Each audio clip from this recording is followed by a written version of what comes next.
Boa tarde, galera. Bom dia ou boa noite. Não sei o horário que vocês estão assistindo esse vídeo. Bom, hoje eu irei apresentar a resolução de alguns exercícios da lista de vocês. Eu escolhi 4 exercícios que seguem uma linha assim, que eu acredito que são importantes, conceito e cálculo, que são os exercícios 1, 3, 8 e 11. Beleza?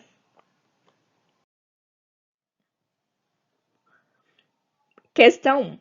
Em uma competição de tiro, o atirador posiciona seu rifle na horizontal e faz mira exatamente no centro do alvo.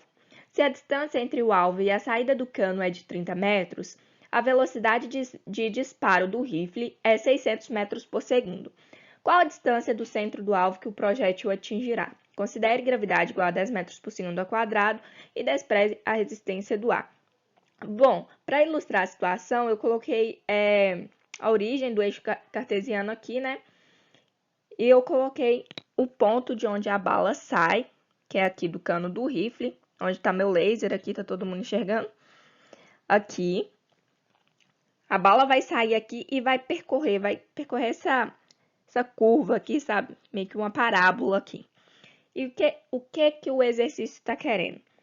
Qual a distância do centro do alvo que o projétil atingirá? Ele nada mais quer, como o atirador mirou no centro do alvo, ele está querendo saber qual é a distância aqui que essa bala, então ele está querendo saber essa altura aqui, da distância da curva que a bala vai chegar lá e do centro do alvo, beleza? Bom, para nós calcularmos, eu já deixei até as fórmulas prontíssimas aqui pra gente, que serão as duas que nós iremos utilizar. Movimento horizontal, ele é bem assim, bem simples. É o que eu sempre falo, o que precisa é interpretar a questão. Beleza? Então, o que a gente vai precisar utilizar aqui? Ele está querendo a altura. E para ter a altura, nós precisamos do tempo. E o exercício não deu tempo. Então, antes de calcularmos a altura, teremos que calcular o tempo. Beleza? Então, D é igual a VT para calcular o tempo.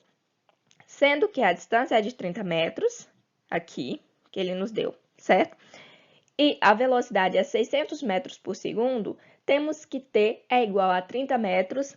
Vocês já conhecem bem essa regrinha. Se está multiplicando, vai passar dividindo, certo? Então, T é igual a 30 metros dividido por 600 metros por segundo. O que acontece aqui? Metros se cancelam, certo? Então, T é igual a 0,05 segundos.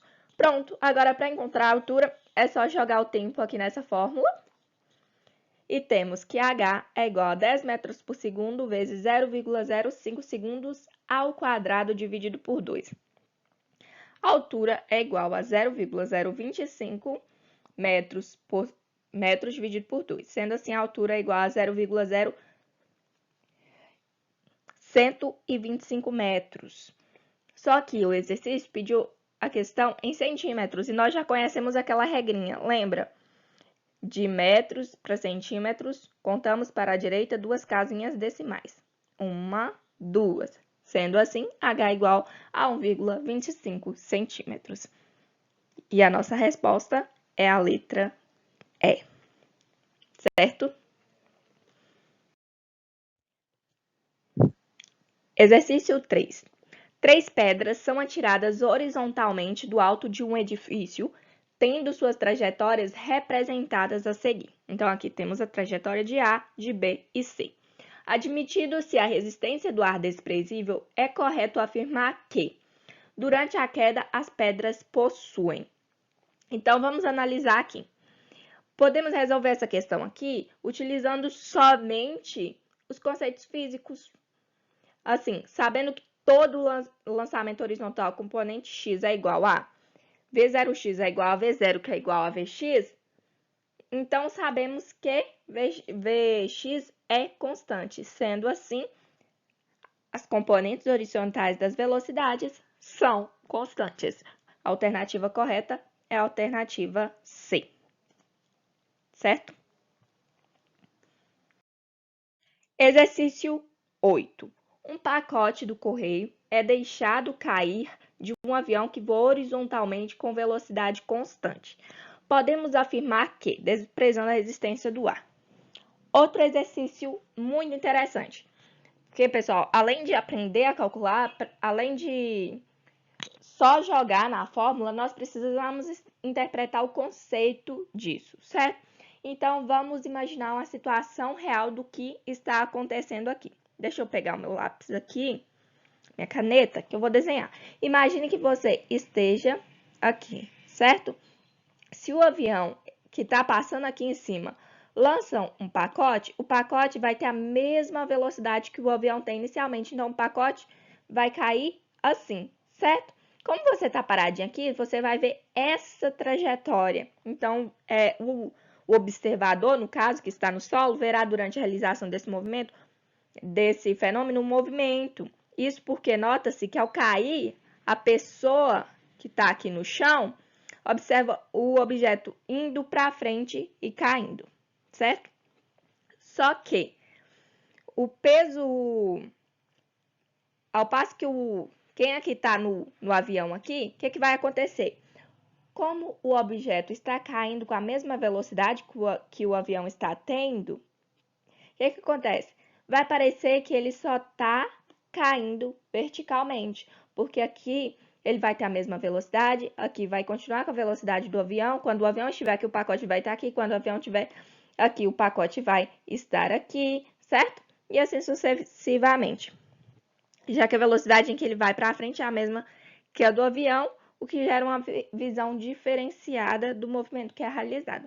Sendo assim, a nossa resposta correta é...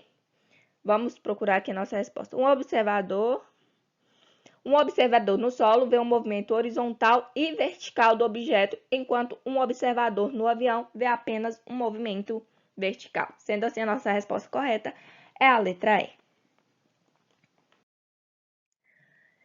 Exercício 11.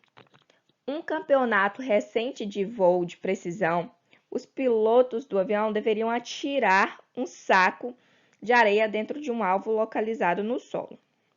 Supondo que o avião voe horizontalmente a 500 metros de altitude com a velocidade de 144 km por hora e que o saco é deixado cair do avião, ou seja, no instante do tiro, a componente vertical do vetor velocidade é zero, podemos afirmar que considere a aceleração da gravidade G igual a 10 metros por segundo e despreze a resistência do ar. Bom, esse é outro exercício interessantíssimo. Então, ele está pedindo... O que ele está pedindo? A gente tem que saber interpretar o que o exercício está pedindo. Supondo que o avião voe horizontalmente a 500 metros de altitude com a velocidade de 144 km por hora, que o saco é deixado cair do avião, ou seja, no instante do tiro, a componente vertical do vetor velocidade é zero. Podemos afirmar que...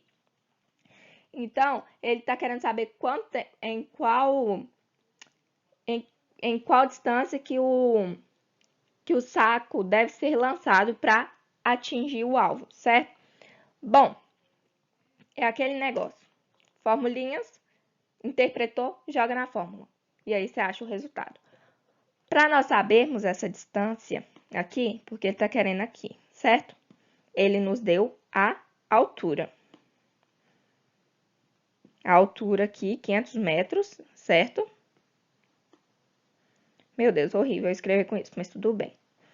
Aqui sabemos que é 500 metros, certo? Essa altura vertical, essa altura aqui, componente na vertical.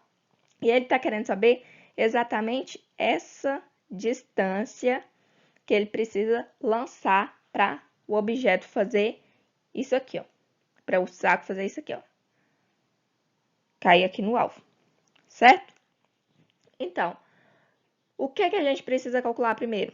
O tempo, já que para a gente calcular essa distância, a gente precisa da velocidade vezes o tempo, certo? Então, aqui, primeiro vamos calcular o tempo e jogar tudo na fórmula. Temos que 500 metros é igual a 10 metros por segundo ao quadrado vezes t ao quadrado, perdão, esqueci do 2 aqui, ó. vezes t ao quadrado dividido por 2. T ao quadrado é igual a 1.000 metros dividido por 10 metros por segundo ao quadrado. T é igual a raiz de 100 segundos ao quadrado. Isso equivale a 10 segundos. Pronto, descobri o segundo. Agora, só preciso encontrar a distância. A distância nada mais é do que... Lembrando que nós vamos ter que transformar quilômetros por hora em metros por segundo, tá? Então, dividindo por 3,6, 144 km por hora dividido por 3,6, nós temos que isso aqui equivale a 40 metros por segundo, vezes 10 segundos. Bom, aqui nós temos segundo, segundo com segundo se cancela, então vai ficar 40 metros vezes 10. Isso equivale a 40 metros. Sendo assim, nossa resposta é a letra D. O saco deve ser lançado quando o avião se encontra a 400 metros do alvo. Bom, galera, foram esses os exercícios. Achei interessantíssimo mesclar cálculos com conceitos, porque não é só saber jogar na fórmula, é saber interpretar o conteúdo. Então, por isso eu mesclei com essas questões conceituais e de cálculos, beleza? Bom, espero muito que vocês tenham assistido e tenham tirado proveito disso, tá bom? Bom, muito obrigada.